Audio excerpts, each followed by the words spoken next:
Mengawali informasi hari ini, pemirsa, korsleting arus listrik diduga menjadi penyebab kebakaran yang menghanguskan satu unit rumah panggung di lorong Gubah Laut Jalan Sayangan, Kelurahan 17 Ilir pada Minggu dini hari.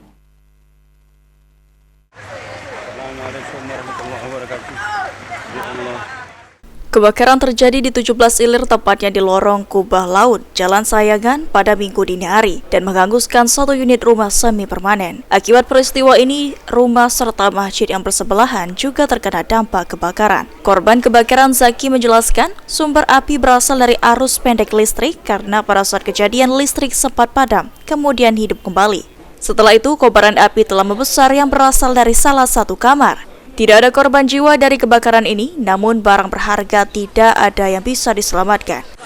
Harus pendek, karena kan sempat mati lampu, hidup, mati lagi. Nah mungkin pas hidup itu ada di listrik yang konslet apa, kurang tahu juga. Soalnya pas lo bangun api lah besar. Api dari mana? Itu jingok pas Di situ, di ruangan.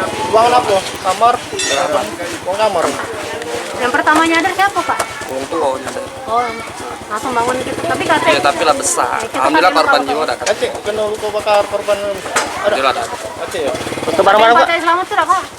Nyawa. Sementara itu, Ketua RT 2 Mulyadi mengatakan kebakaran terjadi sekitar pukul 3 dini hari. Diawali dengan listrik yang padam pada pukul 2 dan muncul kobaran api.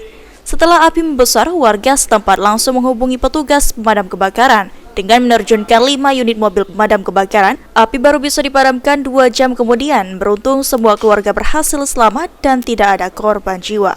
Sekitar pukul 3. 3 Pak ya?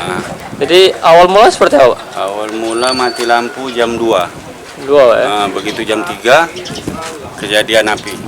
Api asal dari mana tuh? Katanya konslet setelah lampu hidup. Jadi begitu jam 3 api besar, langsung kita ngubungin pemadam. Alhamdulillah 2 jam selesai. Ilham Wahyudi, PAL TV.